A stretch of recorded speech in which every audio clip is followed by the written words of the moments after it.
In this tutorial, I want to give an introduction to two things. So the first is the graph neural networks. The second thing is symbolic regression. And then Shirley, my co-advisor, is going to come after me, and her research talk is going to look at their intersection. So this work is from a collaboration between DeepMind, Princeton, CCA. I'm co-advised by David Spergel and Shirley Ho. So just to give you a bit of background on what I do, I kind of do half methods development and half applied stuff. So some of the methods, we looked at kind of learning energies with neural networks called Lagrangian neural networks, symbolic regression, and graph neural networks. That's what this talk is. And then on the applied side, we do a lot of astrophysics and astronomy applications. So like color magnitude diagrams of normalizing flows. And then we have recent work on predicting instabilities in planetary dynamics. But I'm not going to talk about those. I'm going to talk about symbolic regression and graph neural networks. So in this talk, I want to make three main arguments. So if you remember nothing else from this talk, I want you to know these three. So the first one is graph neural networks, or GNNs.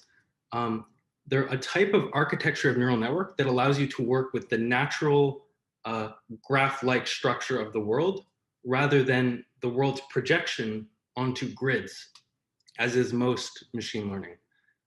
The second thing I want to argue is that symbolic regression should be a first-class machine learning algorithm for the natural sciences. I think it hasn't been developed that much, and I think I've only read a single paper in all of astronomy that uses symbolic regression, but it's such a powerful and interpretable technique. So I'll explain what these are later. And then the third thing is, if you combine a graph neural network, symbolic regression, you get a very powerful way of learning interpretable relationships in data. So that's going to be in Shirley's talk. I'm going to cover 1 and 2. So first, let's start on graph neural networks. I'm going to introduce these, motivate them, and give some examples. So many slides are from my great collaborator, Peter Battaglia. He's at DeepMind. So I know many people on the call know machine learning, but I just want to give kind of like 2-slide intro. So machine learning, you want to predict a vector y given an input vector x, and this vector could represent, a larger grid that you then flatten into a vector. And to do this, we have many examples of x and y. And so this is a supervised regression problem in machine learning. Of course, there's many other types of machine learning, but this is the problem we're going to focus on today, is predicting y given x. So the classic example of this, you do a linear combination of each element of x for each element of y, and that's linear regression. So like line of best fit is the first example of machine learning. So deep learning, you move to this, I guess, the space of any continuous function between 2 vectors. So I think the kind of core atom of deep learning is this thing called a multi-layer perceptron. So it's a learnable mapping, and you always see these diagrams with all these nodes and arrows. This is a multi-layer perceptron, or MLP. These allow you to fit any continuous function between 2 vector spaces, given enough data. And I think these are kind of like the atom of deep learning, because you can consider a lot of more modern architectures as kind of broken up into little MLPs that accomplish some subtask of the model. So in deep learning, if you want to learn any problem, you can consider it by writing down transformations and mappings between vector spaces. So say we have some function that we know is composed of a dot product between this vector and maybe some learned function f. So f is some function we don't know, and then we map from that dot product to another vector space. We add 5, and we pass that through another vector space. So deep learning, you can really break it down into these composable mappings between vector spaces. So H, G, and F here would all be multi-layer perceptrons. And this structure that you impose on the multi-layer perceptrons, that's kind of what separates different deep learning architectures. And in this example, you would learn it by using the chain rule to learn the parameters of H, G, and F. So so deep learning, very popular ever since 2012 when Hinton's group beat the ImageNet competition. So deep learning is good at images, language processing. It's good at maybe games where you have like a pixel grid. These are things deep learning is really good at because there's a lot of industry investment in these types of problems. So you can think of so vectors, grids, sequences, they all get VIP admission to this deep learning party. But the natural world is not, it's not just vectors and grids. The natural world is made up of complex structured systems. So you can think like a molecule. Every atom is like a node in a graph. A mass spring system, you can think of links in a chain, and then they're like dropping on another node. Maybe an n-body system, you have 3 particles, 2 of them orbiting the other. Maybe like a rigid body system, the walls bounce off these particles. Maybe like a sentence, you represent it as a parse tree. An image, you have like pixels that interact. So a lot of natural systems, they're kind of, you have to project them onto a grid or onto a vector in order to work on them with deep learning. But the natural world has this structure. So what we want to do is kind of work directly on that structure. Why project it to vectors and grids when we can actually work on the natural graph structure of these problems? So in this example, the molecule, we could represent it as atoms connected by edges. Maybe n-body system, we have 3 nodes connected by edges. Even images, you could represent it as a graph where each pixel is a node in the graph. And then maybe you connect all the pixels together. So many systems in the natural world, it's so natural to represent them as a graph where you have nodes and then edges between nodes. So the standard deep learning toolkit is you start off, so the multi-layer perceptron, as I said, is kind of like the atom of deep learning. That works on vector spaces. So you map from one vector to another vector. If your data is vectors, you have X vector, Y vector, you want to go with multi-layer perceptron. If your data is grids, like images, maybe density data for a simulation, then you turn to convolutional neural networks. So these, you learn a convolutional filter, and you pass it over your gridded data. If your data is sequences, like a time series or natural language, you move to recurrent neural network. So the problem with all of these is there wasn't really a clear answer for working on natural graph structures in the world. All of these deep learning methods, you have to take your graph, so like maybe n-body system, you project it into a gridded density field, and then you pass it through a CNN. I mean, you're not really using the natural structure of the data. So this is why graph neural networks were introduced. So these are some key historical survey papers. As I said, I work with Peter Battaglia a lot. He's kind of introduced this graph network formalism that tries to tie everything together.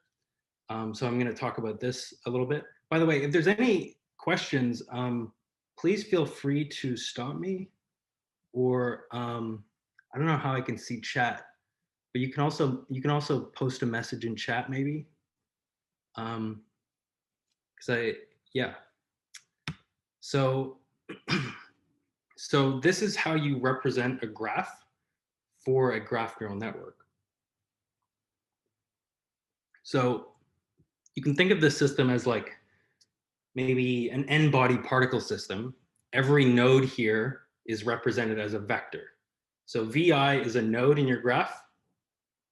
Every node in the graph has a vector with all of the features. So like a node here could represent things like the position, velocity, mass of the particle, charge of the particle. You know, if this node represents a group of objects, it could represent the sum of their mass or something. The next thing in the graph is these edges, so E. So this represents a connection or a relationship between two objects. So in going back to the example of like n-body systems, this edge could represent the gravitational constant or other coupling constants. So it kind of gives you a parameter to describe the relation between two objects. Now, of course, if all of your nodes are like maybe the same class of particle, you don't really need to have these edges. So like if it's an n-body system, everything is described by gravity. You don't really need to have like gravitational constant in each edge. You could just say there's an edge between these particles and not an edge between these particles. So like a 1 or a 0 there. The last thing is a global quantity. So this describes some maybe summary statistic of the graph or some just global quantity. So once you represent your data set in this format, there's a massive kind of corpus of all these different graph neural network techniques that you can apply to your data set. So this is how you represent a graph network in the completely generalized case. So you have this graph that goes in and another graph that comes out. So you can see here V, E, U, that comes out V prime, E prime, U prime. So the way this works is there's 3 steps. And on the next slide, I'll describe more of what these mean. So you start off with a global quantity, a set of nodes, and another set of edges. You pass all of these to some function, phi e. It could be like a multi-layer perceptron. And then this calculates the new edges. It passes the new edges to some, so these row operators here, there's some permutation invariant operator. So row could be like a summation. It could be a maximum, a minimum, an average.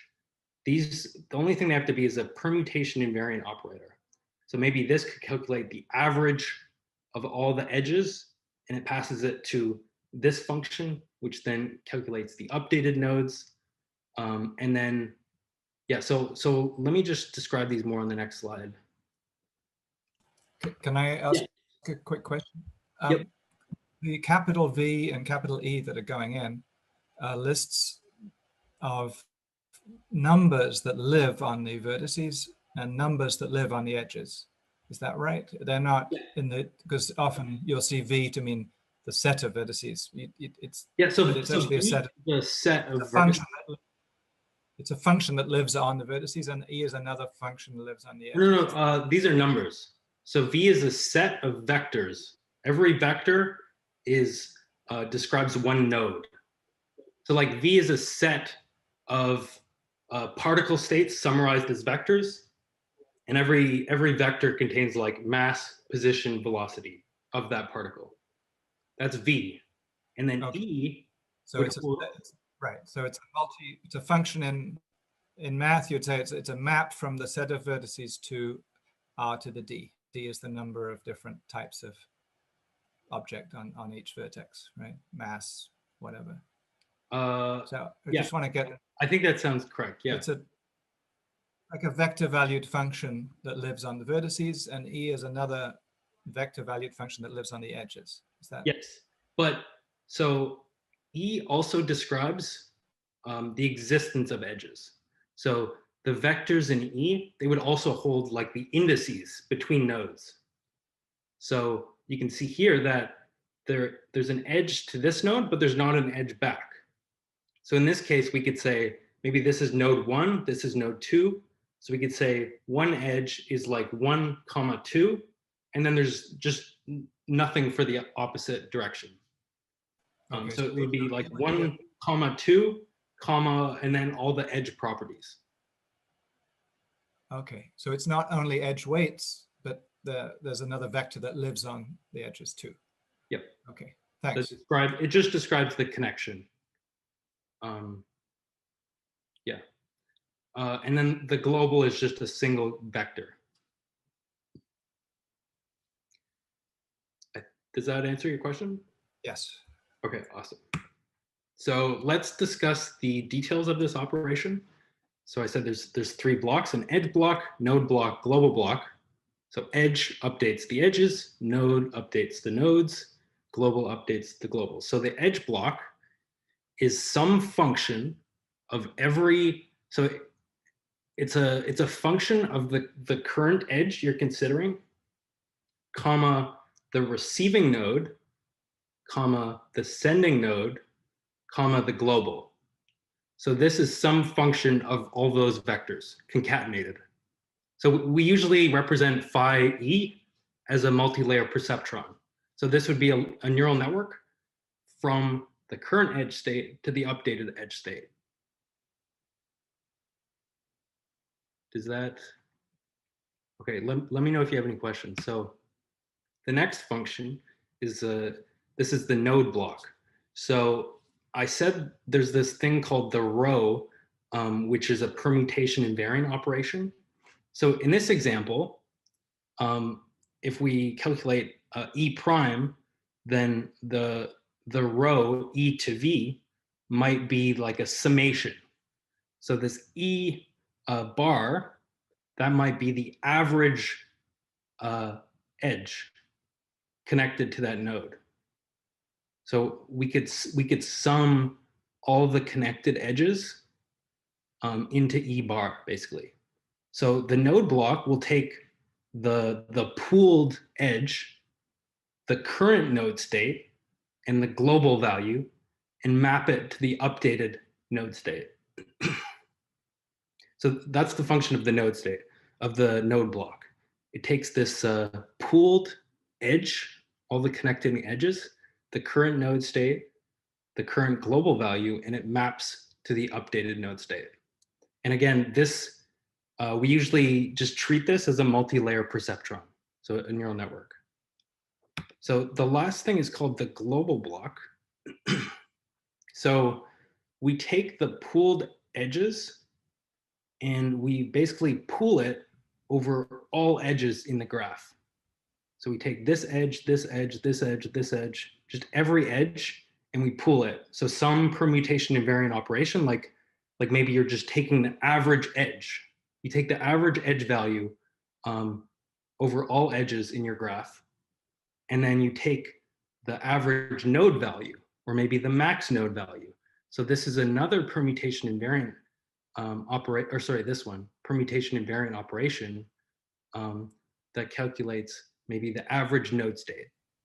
Then, so is it true that you're not changing the shape of the graph at any time? You're not adding edges, adding nodes, merging edges, merging nodes? So in this example, you're not. So a graph network maps basically to the same structure. And there are other types of models that can kind of generate edges and generate nodes, or delete edges, delete nodes. But in this example, you're mapping to the same structure.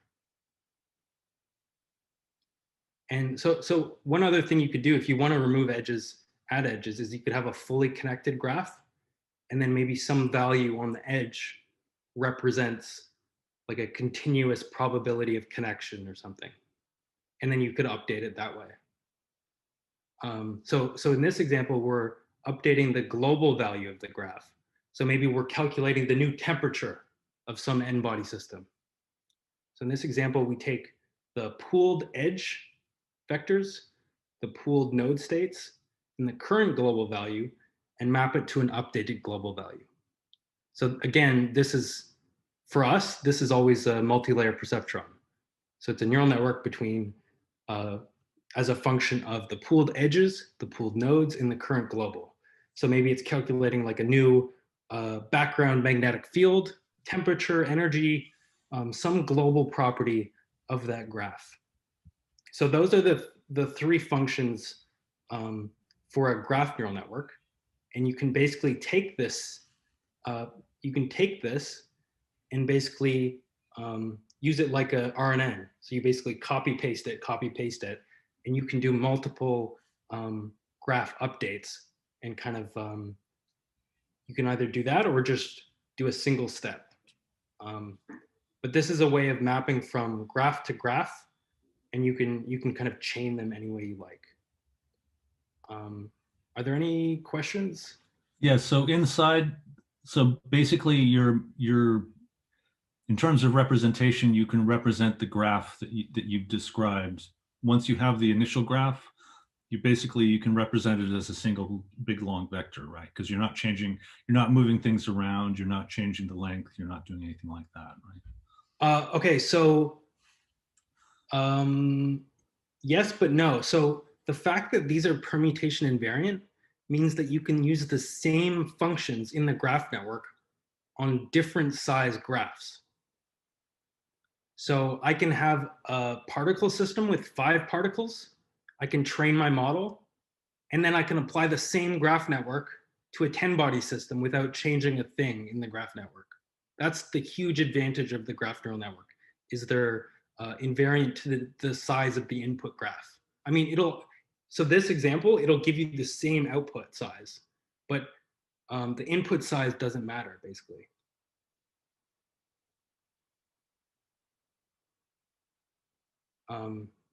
Does that answer your question? Yeah, somewhat. Thank you. So this is, so again, as I said, so Peter Bertegler kind of unified all these different approaches to graph neural networks under this one graph-to-graph approach. And you can kind of get back the other models. So you might have heard of things called the deep sets, message passing neural networks, transformers are recently very popular, relation networks. You can get to these models by basically just removing operations. So like a deep set, you pass it a set and maybe like some conditional feature, and you calculate a global value for the set. So this is, you can represent this as a graph network with just the node block. So it's calculating some updated node state, and then it pools those updated node states, and it passes it to a global block, which then calculates, and this could be like a different size vector, for instance. So maybe in this example, you have a bunch of particles, you pass it to there, you take an average or a sum or a max, and then you calculate maybe the energy of the system or something.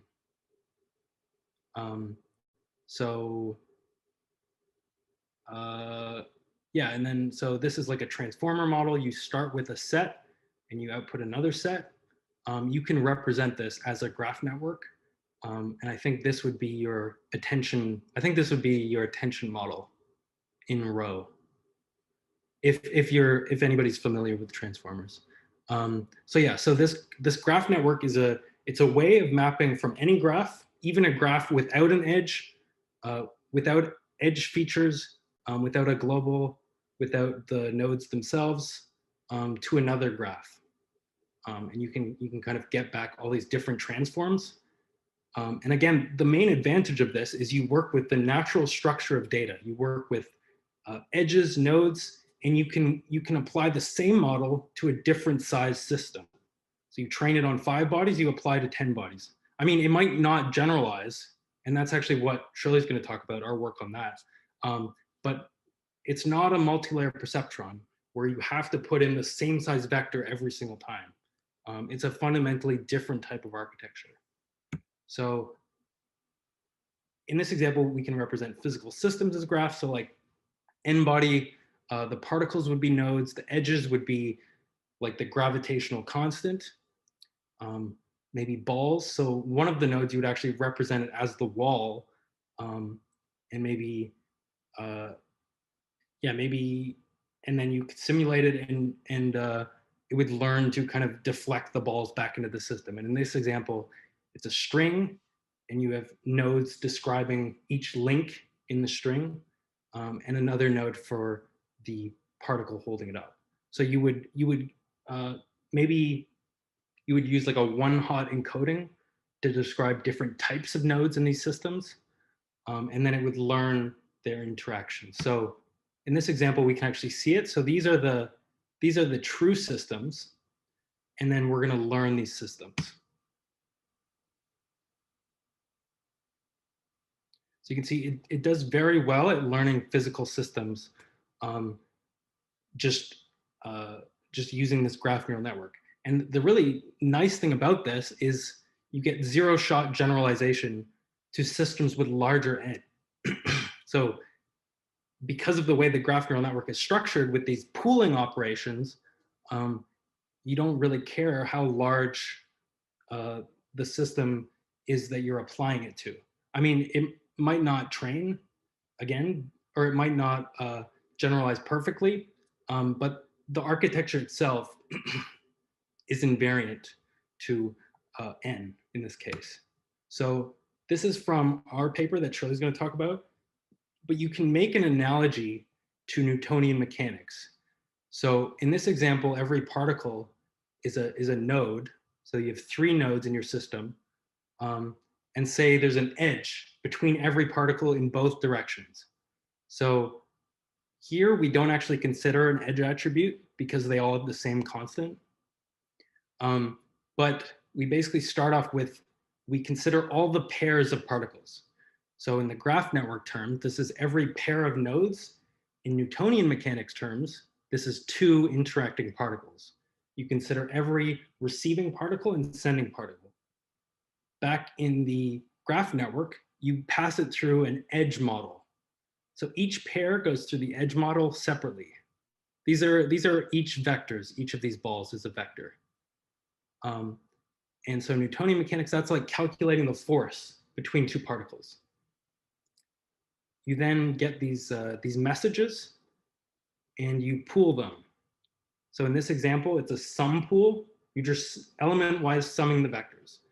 Newtonian mechanics, that's like calculating the net force between particles.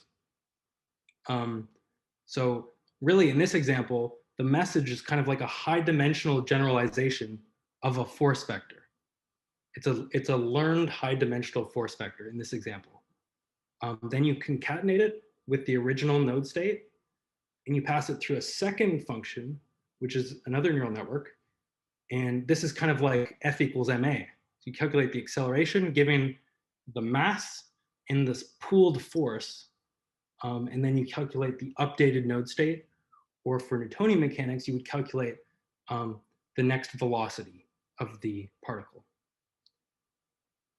Okay, so that was my first argument, is the graph neural network is it describes the natural graph-like structure of data rather than having to project it to a vector or an image. You can just work with that graph structure. Sorry, can I ask a question? Yep. If you do this kind of time propagation with a GNN, what do you use as a cost function? It really depends on the problem. It really depends on the problem. Like if you're trying to predict the acceleration of particles, you could train on the acceleration, or you could use it like a neural ODE and iterate it several times and try to predict the next state. Okay. So in that example, you could either train on the raw positions of particles as a function of time, or train on their accelerations, which is, I guess it's kind of like unsupervised, supervised. Yeah. Okay. Thanks. Yep.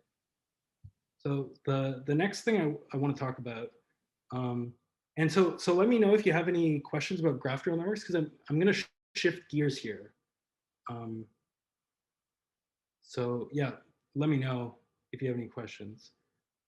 Okay, so this is part 2 of my talk. I'm going to talk about symbolic regression, and we're going to conclude with an example.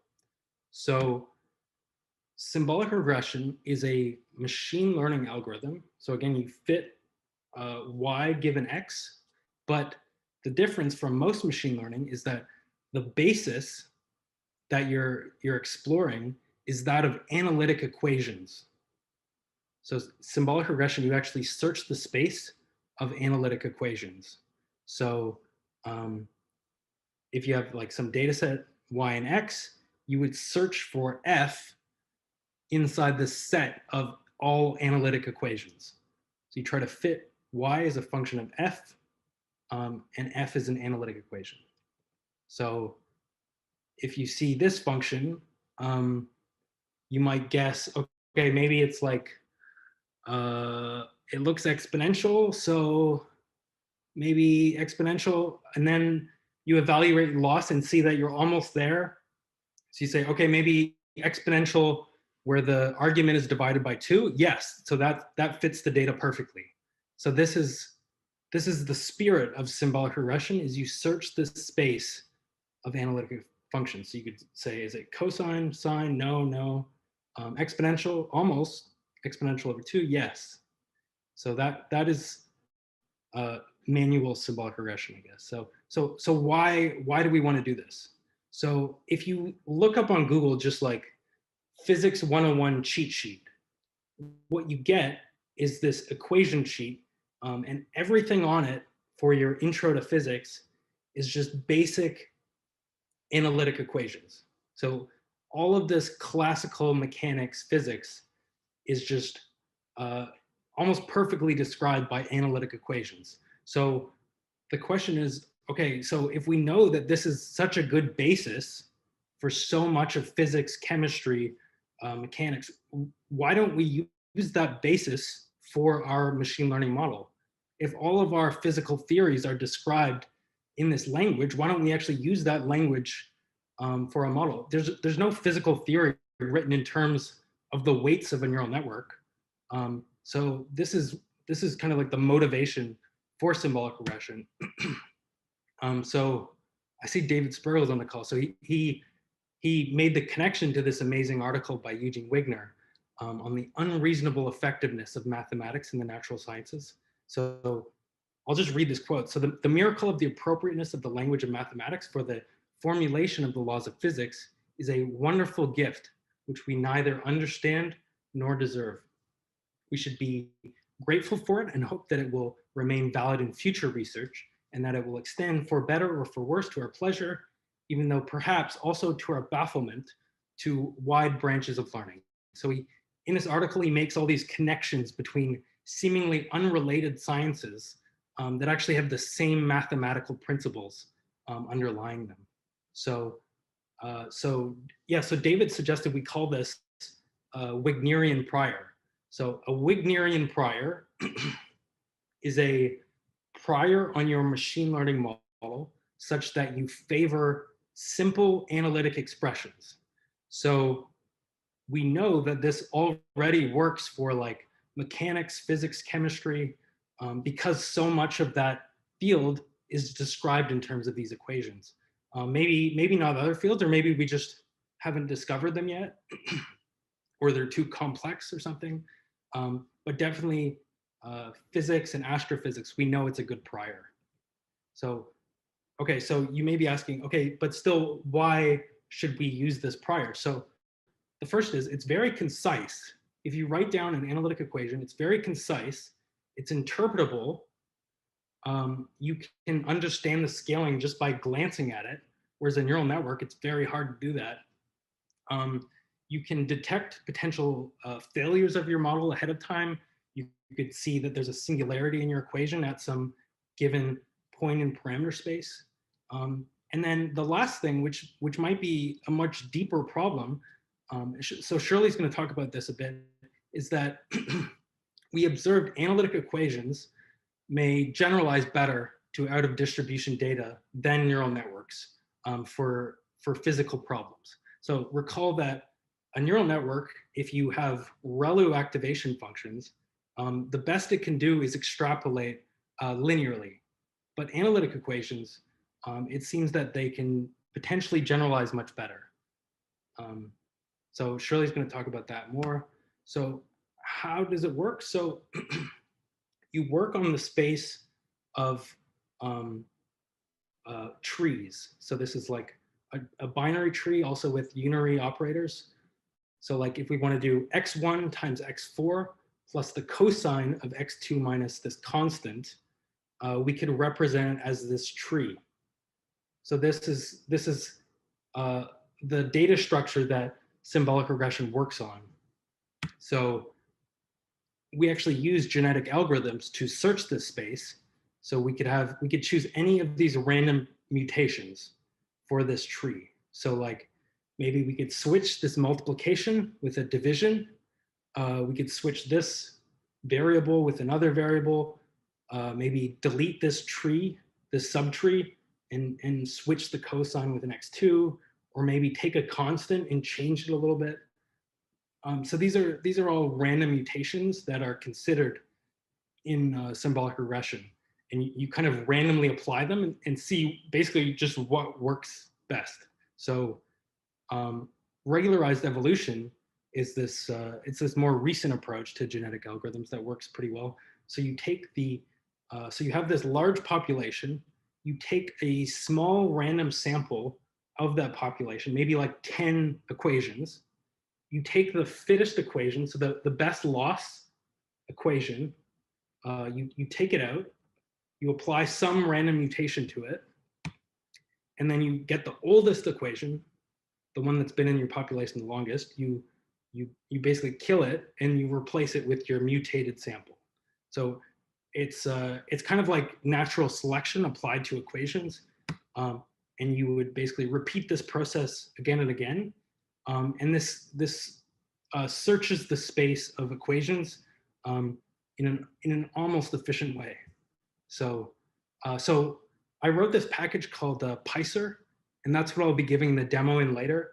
It's written in Python front end and a Julia backend, and it's a simple implementation of regularized evolution with some other optimization algorithms, and it's pretty fast and it's parallelizable. So I created this after using, so Eureka is the classic example of this kind of software. So there's a Schmidt and Lipson paper in 2009. So this algorithm is proprietary, costs a lot of money. It's GUI only. You can't really customize it. I think I tried maybe 10 other open source packages. I found many of them just be slow, overcomplicated. You can't really customize them, and they're all kind of sequential. So Pyser is kind of evolved from my frustration. So I finally gave up and just wrote my own. So Pyser is parallelizable over hundreds of cores. I've used it on Rusty before, and it implements regularized evolution on equations. And it also implements some new algorithms that I found helped a lot. So simulated annealing, rather than just mutate and put an equation back, you actually calculate a probability of acceptance, kind of like Metropolis Hastings, with some temperature that you turn down over time. And I find this procedure helps a lot. I also have a Nelder-Mead optimizer for the constants. So it's not just mutating constants, it actually optimizes them, which works a lot. And then I have this kind of like, I have new features like adaptive parsimony, which is the punishment for complex equations. And then I have this other new feature to apply operator-specific constraints. So in this example, I allow simple power laws with the exponent, the exponent, but I don't allow like a complex exponent.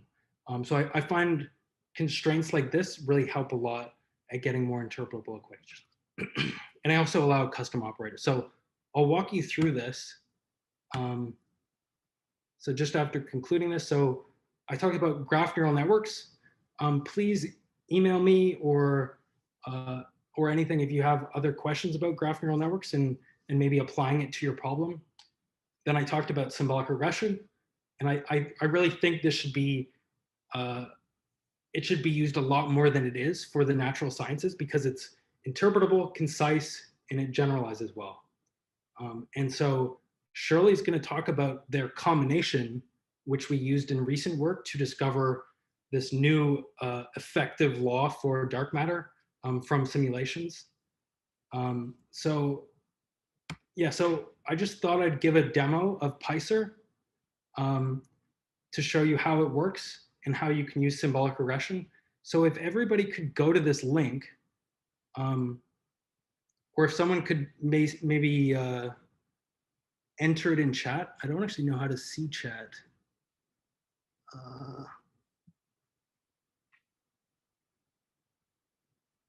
Let me just stop the share and I'm going to switch to my browser. Okay, awesome. Someone wrote it.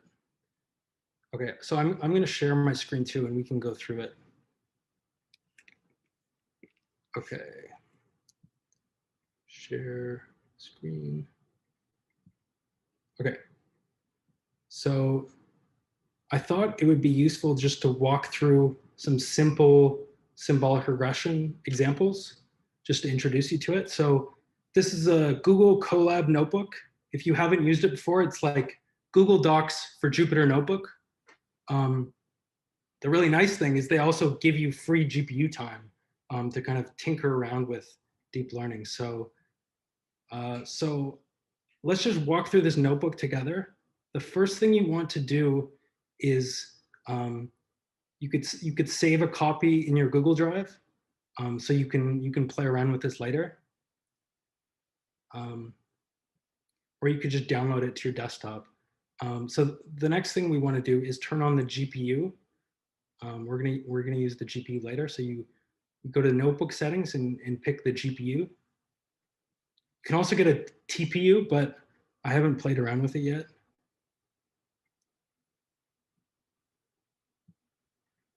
I can't see anybody's faces, so just let me know if you can't get started or something. So the first thing we're going to do is just install Julia. So as I said, PySer uses Julia as the high performance backend, and PySer is the front end. So this just installs Julia in Google Colab. So let's just run this really quick. And if this goes well, it should print out success. Yeah, so yeah, I'm kind of curious to see how many of you have actually used Julia before. I feel like Julia is it has a reputation as an answer to Python, but I think this is kind of the wrong way of looking at it. I feel like Python is the slow glue language that you use to stick things together. And Julia has similar syntax to Python, but it's kind of like a replacement for C++, because it gives you that level of performance. Yeah. Kyle, Miles, it does beg the question, why not just do it all in Julia? Why? Yeah, so the reason is because I use a lot of other machine learning algorithms, and I kind of want to link them together with symbolic regression, and so much of machine learning is just done in Python. Like so Julia has flux.jl. I haven't looked around with it, but there's just so much. Whenever someone writes a new deep learning paper, it's always Python implementation. So yeah, so that's why I have the front end. Eventually, I'm going to have a pure Julia package that this one kind of interfaces, but then you can just do pure Julia if you want. Yeah, I really like I like Julia a lot. Okay, so this is just installing some packages like an optimizer package and then special functions.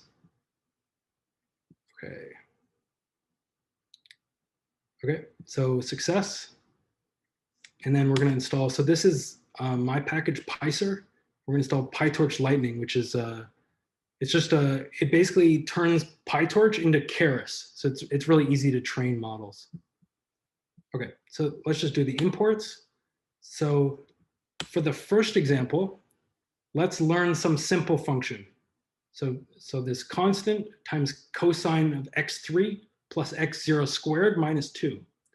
So let's generate maybe 100 data points, 5 features each, and then we'll just write out our function. So this is the Pyser call syntax. So you pass in your NumPy array as 100 rows, 5 features each. You can also pass in a pandas array if you want, pandas data frame, and then your desired output. So in this case, it has to be, it can only fit 1 dimension as output right now. So this has to be a 1D array. This is where you define your operators. So we're saying, okay, you're allowed to use, you're allowed to add things, multiply things together, take cosines, exponents, sine. Those are the binary operators, unary operators, and this is how many, this is basically the training time. So let's run that. So the way it works in the backend is the Python is used to kind of meta program the Julia so it's more efficient. And then they basically decouple completely. So the Python just calls a shell command to run Julia, so I think Julia has its own like PyJulia thing. So you can kind of interface Julia more easily, but I found it slowed down the multiprocessing a lot. So the Python is just basically calling this Julia function. It's just launching Julia. So by default, it runs on 4 cores. So that's what this is. So so I think the first time it runs, it has to, like Julia does all this pre-compilation of libraries. So it's probably compiling the optimizer, stuff like that. Yeah, so we can just let that run in the background because I have the output. So the output of this call is a pandas data frame. And in this data frame, you have your equations sorted by complexity. So complexity here just means the number of operators, constants, and variables. And so that lets you basically sort by complexity and error. So you can kind of apply Occam's razor and choose the simplest equation that gives you some threshold of loss. Okay, so it's starting to run. So you see, it already found this equation. So we didn't have to run it that long. You can see that it just prints during training. So you can see it found the correct equation, which is cosine multiplied by the constant plus x0 squared. So we can just stop it. It already found it. Okay, so now we can print this, and it gives, so it gives all the equations. So let's just discuss the different columns. So as I said, complexity describes the complexity of the equation. There's mean squared error of how well it approximates the data. The score column is something we describe in our paper, and it basically looks for drop-offs in the error versus complexity curve. And so when you see a cliff in the error versus complexity curve, that frequently indicates that you've found the correct equation. And that's a result that was found in the original Schmidt and Lipson paper. So that's what the score column is. Then there's the equation, which is just the Pyser representation. And then you can get the SymPy format, which is it's a prettier way of printing equations. And then you can also call the lambda format, which gives you a callable function. So you can actually call the equation without having to write it out by hand. So we can just print this, and we can see that, okay, it found the correct equation. So x0 squared plus 2 cosine x3. So the next thing I want to talk about is custom operators. So this is one of my biggest gripes with Eureka. You can't define custom operators. This is really easy in Pyser. So say we have this equation that we want to learn, and say we know it's like x0 to the power of 4 minus 2. So we generate this data. In PySer, you can define a custom operator by just writing it out. So you have these binary operators here.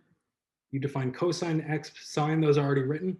And then we can define a new operator, the quartic power, by just writing quart of x equals x to the power of 4. So this is Julia syntax, and that's why it's power like that.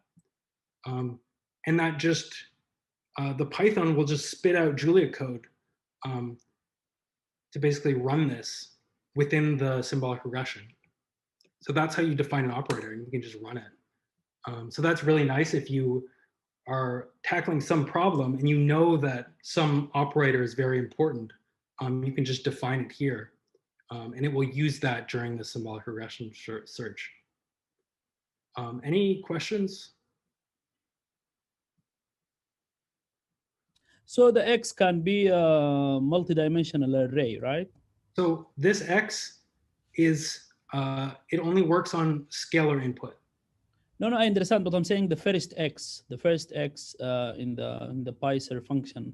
That, oh yeah, this that is can be multidimensional. So I can plug in here like different vectors of different parameters, and then I have my Y, which is one vector that is the observation I'm trying to fit to. Exactly. Yep. That's, yeah. So we can see like X. Well, it's running now, but I think X is a NumPy array, 100 rows, 5 columns. So every column is a different feature. So when you define an operator, it has to be on a single scalar. But the nice thing about Julia is it automatically vectorizes it for you. Okay, so we can see I already found it. So the quart of x0 to the 4th minus 2. So let's stop it. And so this just prints out the best equation. Yeah, so we already found it using our custom operator. So are you using a trained model here? Is this against something that's been trained, or? It's just brute force genetic algorithms. Yeah, not even the hyperparameters have been tuned. So my initial reaction was, why not just try all of them? But then I realized that you have the constants problem. So how is the constant space searched? Okay, so there's one mutation that basically perturbs a constant. It either multiplies it by like a value from 1 to 2, a random value, or it divides it by a random value from 1 to 2, or it randomly multiplies it by -1. That is a mutation that is going on in this algorithm. So that's how it searched constant space. And then after every iteration of maybe like 100 mutations, it does a Nelder Mead optimization run. And then it actually tunes the constant. So that's how it can get this constant so accurately, if that was your question. Yes, that was. Thank you. Yeah, so nothing is tuned or trained. It's just really fast genetic algorithms. I think it would be cool to have something that like can embed the weights or embed the equations in like a neural network, but I haven't done that. So how do you initialize the constant after you do an operator substitution? So Sorry? if I change multiplication to exponentiation and my constant was 3, well, 3 times something is not so big, but exp of 3 times something is is much bigger. Yeah, what's the question? Well, how do you initialize it? If you do mutation to a new operator in your tree, right? Then all of a sudden, the numbers that it coughs out are going to be just nowhere near right, because you don't know where the initial constants are to bring it into that. Definitely. So is there initial fit every time you do an operator mutation or something? Oh no, it's just the randomness of it just allows you to search that space. I mean, if you were always doing like only choose the best equation and mutate that one, it would be hard to find it. But because you're doing this subsampling, you mutate within the sample, then you find a different subsample. That randomness just lets you explore the space efficiently. Yeah, I mean, the initial equations that you initialize, they will be far off from your final equation. There's a couple of questions on the chat. One is whether it can work with complex functions, and the other is whether you prioritize certain functions over others, or Okay, choose cool. them all. So complex numbers, no, but I feel like you could just do search and replace inside the Julia code with the, like, I think Julia has complex numbers by default. It does. And I think that might just do it, but I haven't tried. And then the second question, no. So everything's uniform random probability. There's no functions prioritized. It's just brute force, like genetic well, not brute force, it's genetic algorithm, but uniform probabilities. Okay, so I think I finished at 2, right? So I don't have that much time. So if you want to do noise, I have an example for noise here. You can just assign weights. And then this is the last thing I want to talk about. So this is a high dimensional data set. So let's say that you have a time series and you want to learn some equation over the entire time series. So this is like 500 dimension input and you want to predict some number. So how do you do that in symbolic regression? So pure symbolic regression is pretty much impossible. So you have to consider maybe like 10 to the 9 equations for your like the thing. So this is the time series problem, the true equation. We have yi is the summary statistic for any given time. It's x0 squared plus 6 cosine 2 times x2. We sum this over the time series, and then we square it at the output. So that is how z is defined with respect to this time series. And there's 100 time steps. So if we wanted to fit an equation for g, like the thing we're summing, and fit an equation for f, the thing that takes the sum and manipulates it, we'd have to search the square of the number of equations, 10 to the 18 equations. But the trick is that we found in our paper is that you should first do this with the neural network. So the neural network basically learns f and g simultaneously, and then you rip out those parts of the neural network and you approximate them each with symbolic regression. And then you only have to consider 2 times 10 to the 9 equations. So yeah, so I'll just run through this. So like you fit, so this example fits G and F with a neural network. And then we fit the neural network and fit G. Oh yeah, so we take the trained neural network, which has learned some function that it's summing over a time series, and we fit that using symbolic regression. And we actually recover the same equation that went into the time series. So just to emphasize, this is like a 500 dimensional problem, and we're getting an equation out of it, like an analytic expression that describes the output, if we assume this inductive bias. So yeah, so it looks like it's over 2. So you can go through this on your own time.